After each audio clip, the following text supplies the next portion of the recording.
Hey, listeners, how's it going? This is Ryan Shaughnessy with the Faithful Fans Podcast, episode number one. How about you boys go around and introduce yourselves for the first episode? My name is Luke Cervello. A lot of you probably know me from the Faithful Fans vlog. I'm excited to get these started. Colette. I'm part of the Faithful Fans team here. I'm Noah, and I'm looking forward to getting to know you guys. I'm also part of the Faithful Fans team. All right, boys, we got a lot of topics to discuss tonight, so let's just get into this. So we're going to start with Ja Morant, Coby White. They both declare for the NBA draft today. What are your thoughts? Who do you guys think is going to end up being the better NBA player between the two? I'd probably have to go with Morant there. I think that playmaking always translates. If you can make plays, you can make plays anywhere. He's not a guy that's relying on one particular skill. I think when you talk about a bust, you have guys that are one-dimensional, and I don't think he's one-dimensional at all. I think he's a very well-rounded player. I agree. I hate to make comparisons, but I see a lot of maybe like Damian Lillard, coming from a smaller school, coming up to the league. I think a great scorer, passer, rebounder, he can do it all. So Murray State has had a couple of guards drafted early in the draft in recent years. Cameron Payne and Isaiah Cannon, neither of them translated to the league. I agree. I think Morant will be different. I think just the passing, his passing seems advanced. It looks like it's almost unfair. I mean, I haven't seen this good of a college passer since, if you guys remember, when Lonzo Ball was at UCLA. What do you guys think about Coby White, though? Do you think he can play in the NBA as well? I think he's a contributor in the NBA. I don't know if he's going to be a stud. I think he's a role piece in his prime. I completely agree with that. Some days, if you watch UNC, his three-point shot was going well. Some days it wasn't. I think that if he can get that three-point shot consistent, he'll carve out himself a nice NBA career. Overall, I think like Luke said, a nice role player. I think Ja Morant will honestly end up being the better pick. What he was able to do to Marquette with the limited talent he had around him, especially being like a smaller school like Murray State, he literally just tore up Marquette, and they were number one in the Big East before the tournament. So I think he's just going to be a steal. Not a steal, but he'll be a good pick. So in regards to Coby White, I disagree with you guys. I think he'll be a better NBA player than you're giving him credit for. You're talking about a 6'5" point guard who has a solid handle, and he made some explosive plays down the stretch. He got significantly better as his freshman year went on. He was playing around a lot of veteran guys, so he wasn't the first guy to take a shot in college, and I don't think he'll be that guy in the NBA either. But when you start moving guys forward, you like to see guys who have experience not being the main guy on the court, which he has. So we'll see on that one. I have a question for you guys. Where do you think Coby White's going to land in the draft?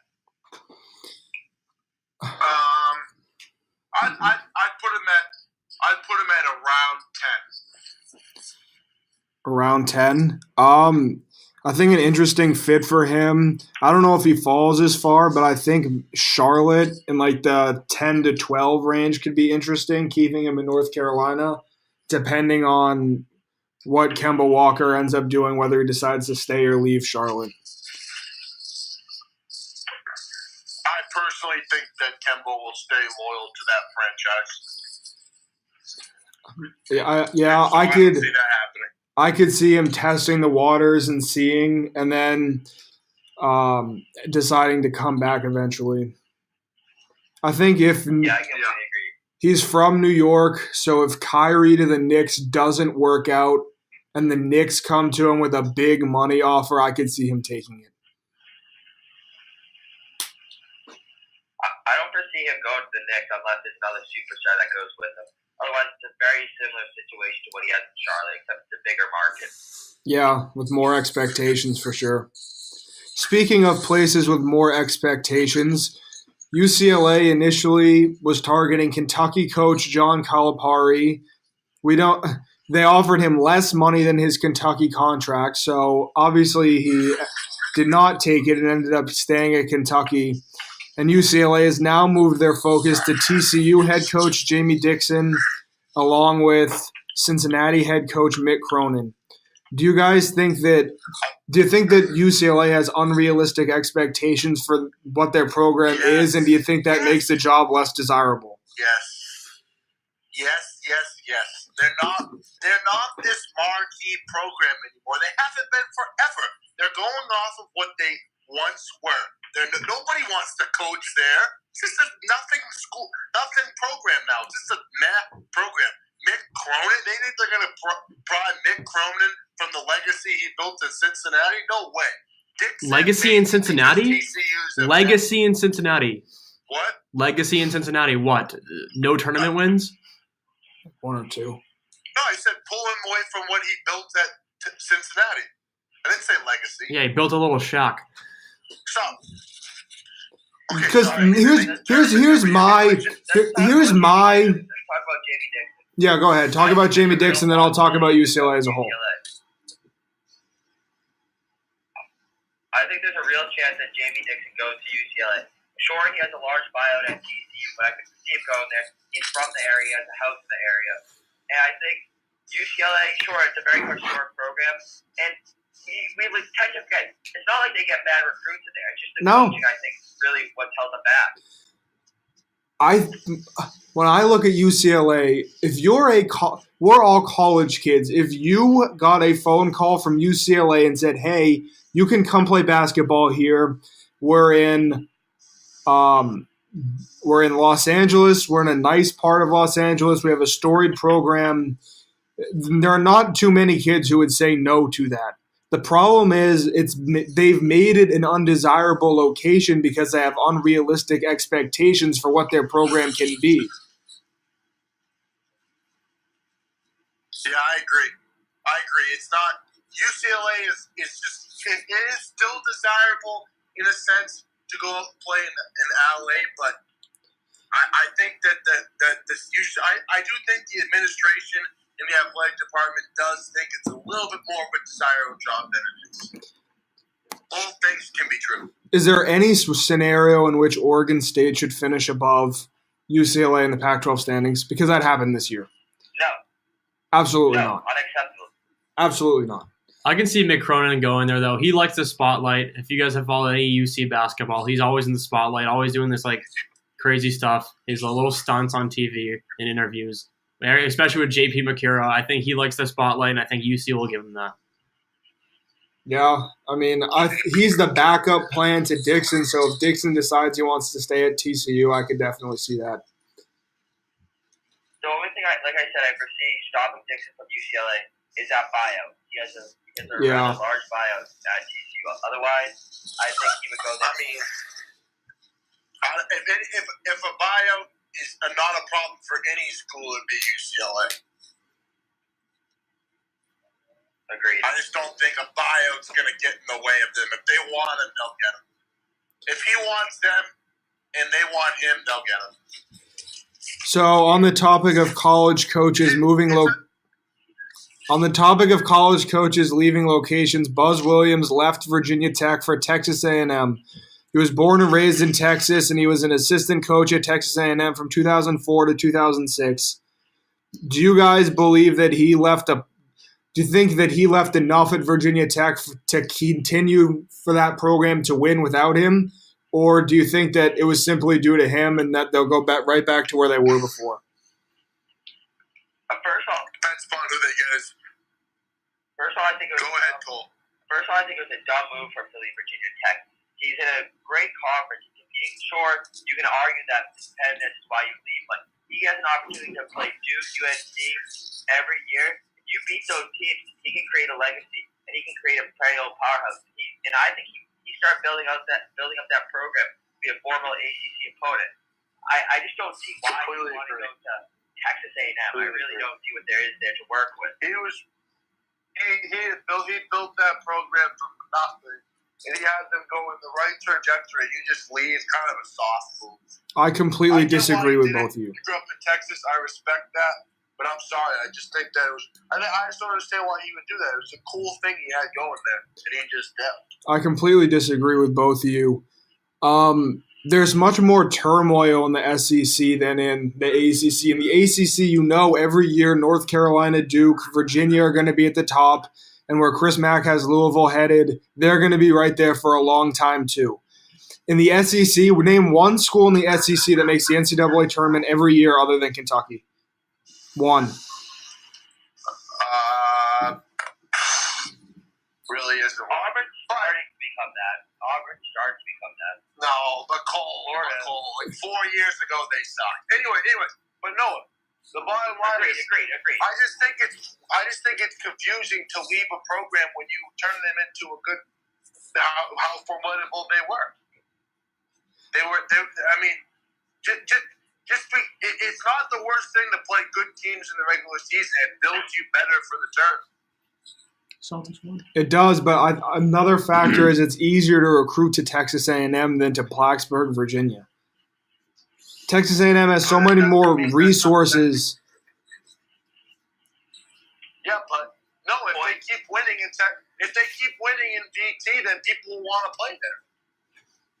Yeah, point taken. Yeah, that's simple as that. Right now, Virginia Tech's a more desirable program to go to than Texas A&M. Absolutely. Texas A&M was under 500 this year. This was the first time they were under Billy Kennedy went under 500 once in 7 years at Texas A&M. He brought them to 2 Sweet 16s. No, let's go to the real issue there. Why did they fire him? That's a different conversation. Anyways, yeah. Let's talk about Bryce Harper. All right. Go ahead. All right, so folks, I don't know, but most of you probably know this, that Bryce Harper this offseason signs a lucrative big money deal with the Philadelphia Phillies, leaving the team that drafted him in the Washington Nationals. And this week, he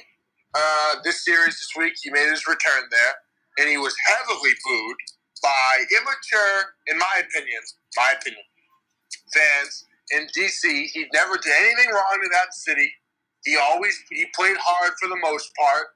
He handled his exit classy. He thanked the city properly, and I just don't agree with fans booing former players that never did anything wrong to that city. It's one thing if you taunt the city or you force your way out, but as long as you're respectful, I just don't get it. It's the same thing that's happening with John Tavares right now. Have some class.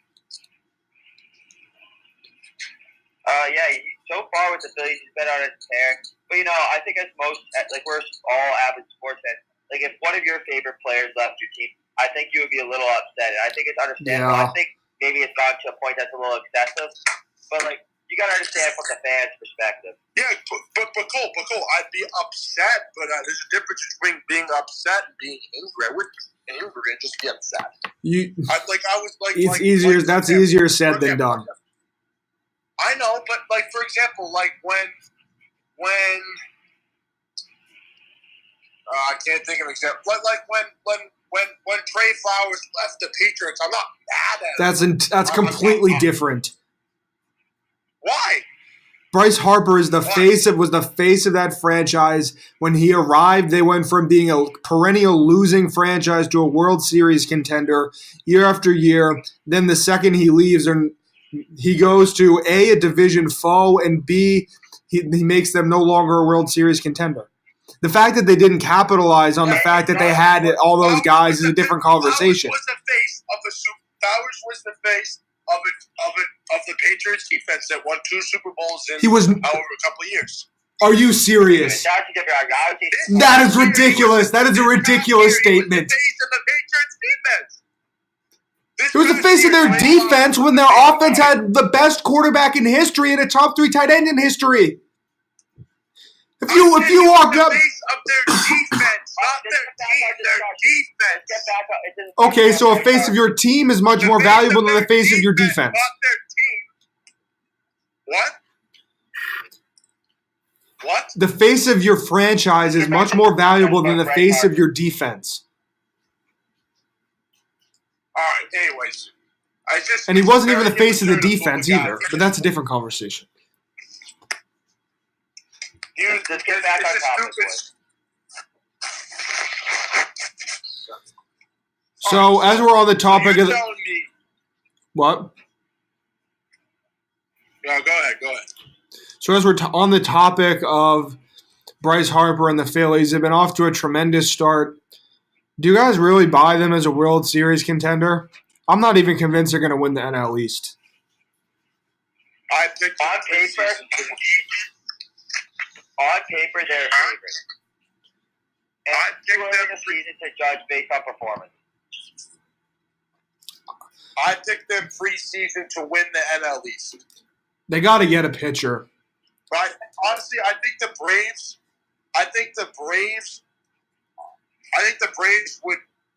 would beat them in a playoff series, but I think the Phillies will come in first in the regular season. Fair enough. Like, Aaron Nola is a great pitcher, but do you trust him starting Game 2 of a World Series or an NLCS? Not really. Maybe. Actually, he might even get the ball on Game 1. Yeah, they don't really have that deep of a rotation. I mean, Arrieta has the experience, but... I picked Rhys Hoskins to win NL MVP. I think he's probably the most underrated off to a player. great start. He's hitting below 200. I just think it's hard to judge a team of an MLB season start, though. I mean, you really think the Red Sox are going to finish what they're playing right now? Yes. The sample size is so small, you can't even start talking about records. My opinion on the Phillies was the same before the season started as it is right now. All right. Now that we're on topic of baseball, why don't we just discuss the Mariners' hot start? Oh, They just had a good week. They just had. I agree.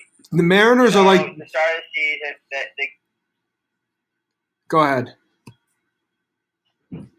I think they're kind of a flash in the pan. Start of the season, feeling good, healthy. I think once the guard gets deep into the season, we're going to start seeing that they were a bit of a poser,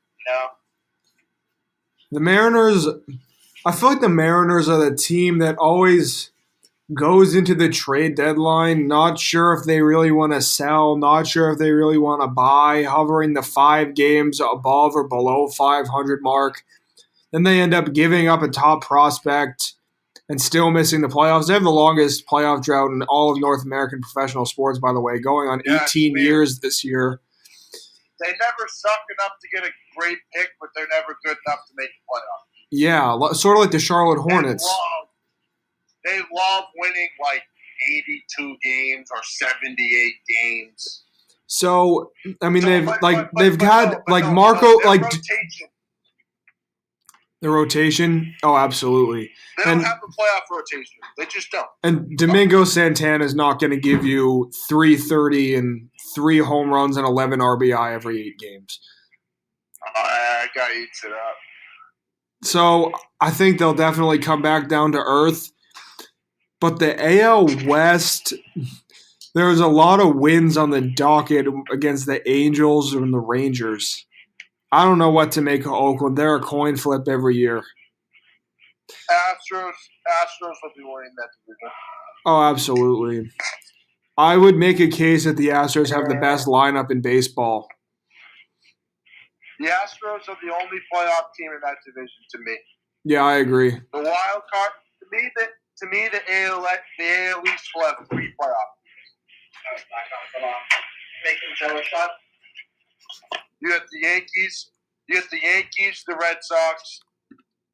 One of those teams will win the division, and I think the other will get the wild card. And I like the Rays to get the number 2 wild card. I really do. It's definitely possible with the Rays. I think they have one of the best managers in baseball. While we're on the topic of the Rays, as an old school baseball guy, I hate what they do with the openers. Does anybody agree? You have to admit it's effective for them, but it's just really. But you have to acknowledge that Kevin Cass has done. He's made the most out of what he's had. Oh no, I never denied that. He's a great manager. I just personally am bothered by it.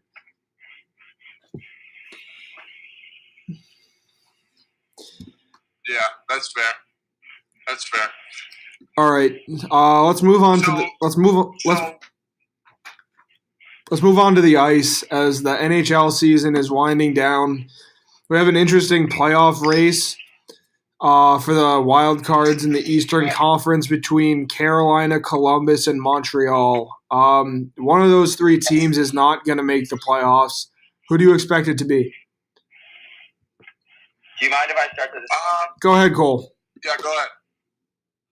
I think if the Columbus Blue Jackets don't make the playoffs, it'll be an absolute embarrassment. The moves they made at the deadline, they went all in on this, making trade after trade. If they don't make it, embarrassment by that GM. They should be ashamed.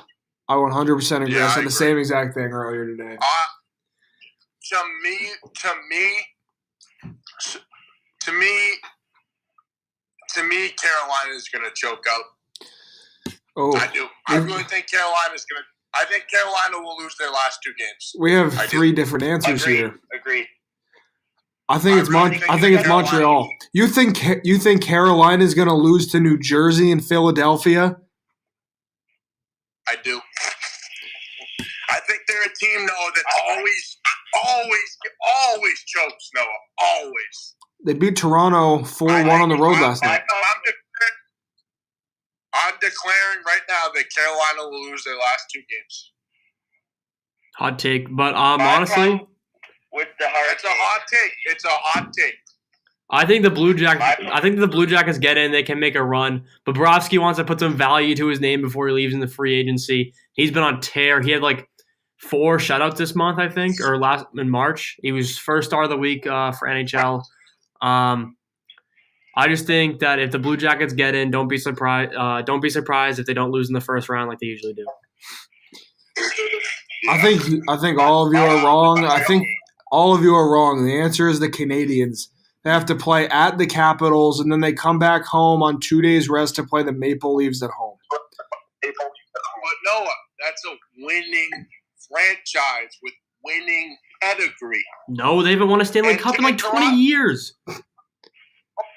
They make playoffs. They're a good franchise. I agree with Luke. I'm talking. He was agreeing with you. The Maple Leafs will have nothing to play for in that game either. Knock a rival out of the playoffs? The Maple Leafs will have nothing to play for. They're in the playoffs, and their first round matchup with the Bruins is already set.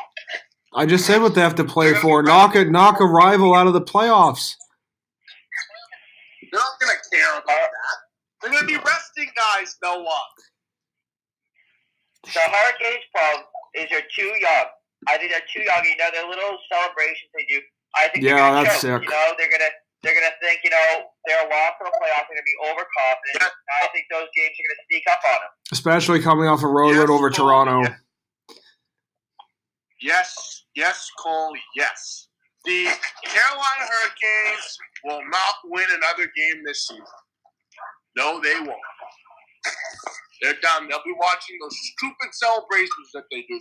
Stupid. They'll make you do those on their couch with their potato chips and their root beer watching the Stanley Cup playoffs. See, you're a little wrong there. You're sounding like Don Cherry calling out the Hurricanes, but that's what they need to do if they want to bring fans to their stadium because their hockey doesn't get enough of it. Okay, a family of four. It's so immature. It's college-like.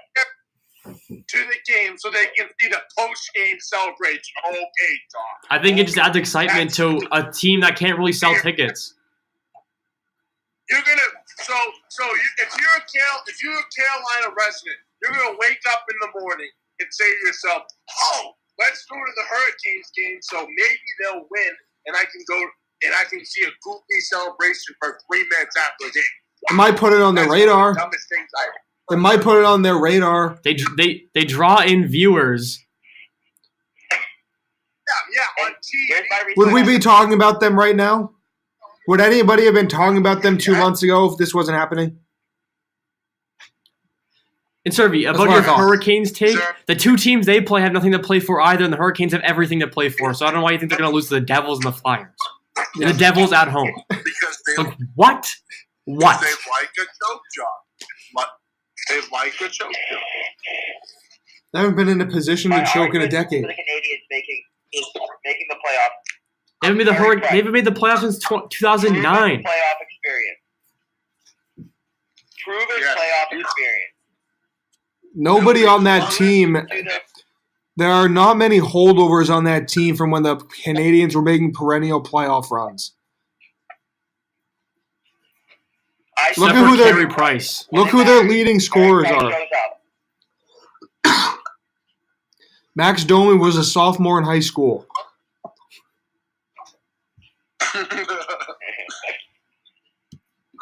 Wait, from when they won, from the when they lost, what? We're like a relevant competing franchise. Oh, When they were winning playoff series, oh, winning. That's one thing. No, bottom line is, and we're never gonna agree. I like Columbus and Montreal make the playoffs from the 2 wildcard spot. Just my opinion. so going from playoff races in the Eastern Conference in the NBA, we still have a battle technically all the way up to the 6th seed as Detroit and Brooklyn haven't clinched yet.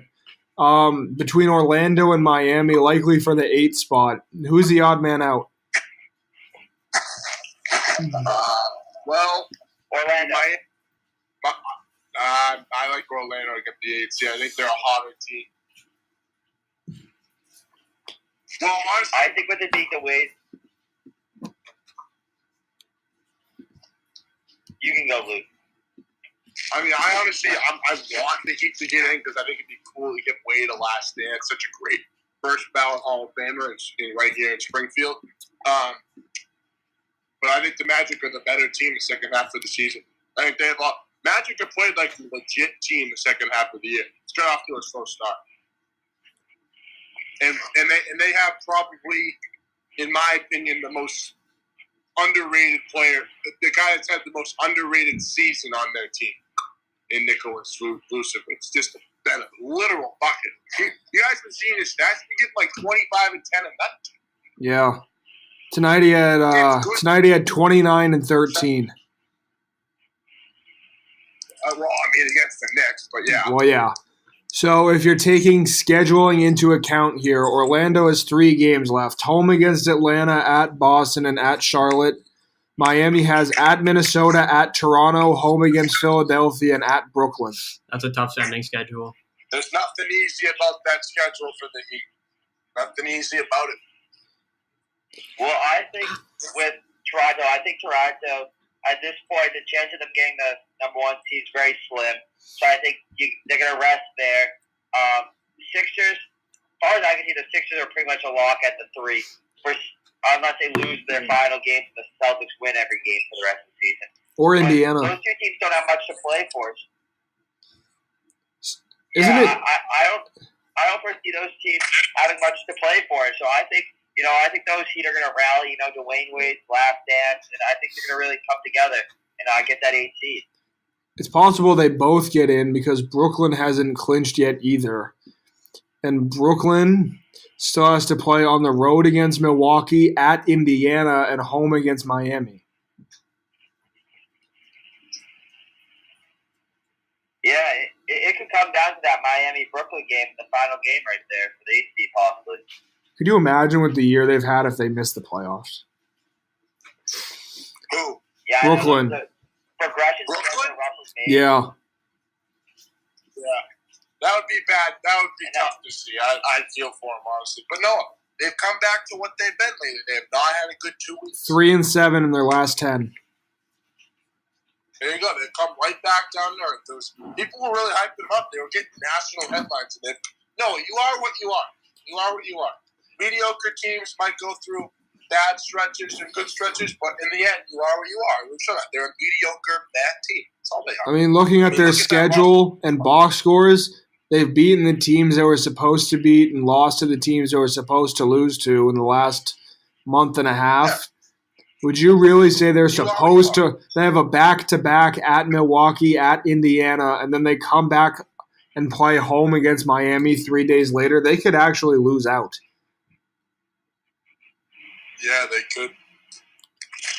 How many games up are they on how are they they're not really solidly in at all. They're only up a game. They have an identical record to the Magic. Yeah. And they're up half a game on Miami. Interesting to see how it plays out. Be interesting to see how it plays out. I have another news source, a little story here that I just read about not too long ago, a couple minutes ago. But there's a rumor floating around that Jeff Bezos, the CEO of Amazon, is looking to buy the Knicks. Hopefully that someone can buy that franchise that's not running around with their head cut off. Because that's what they've been. They are a useless, nothing organization. Even if... I think it's a huge market that hasn't been exploited. I think James Dolan, an absolute clown the way he's run that franchise. I think if you get in a smart owner, a solid owner, that team with that market, if properly used, that could turn into a perennial playoff contender.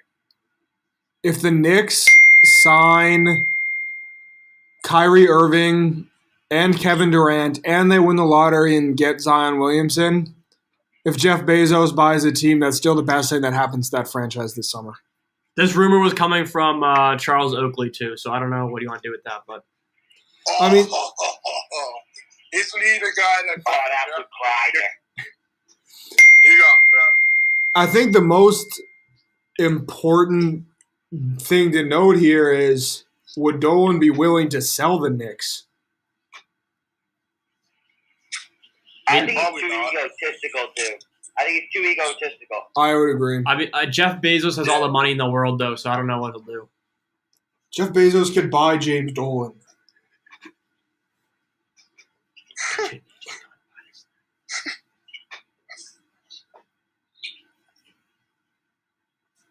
All right. Is that wrapping it up or any more topics? I think that's it for now. We covered a lot today. So I think this is a good first podcast. Many more to come after this. But everyone, have a good one.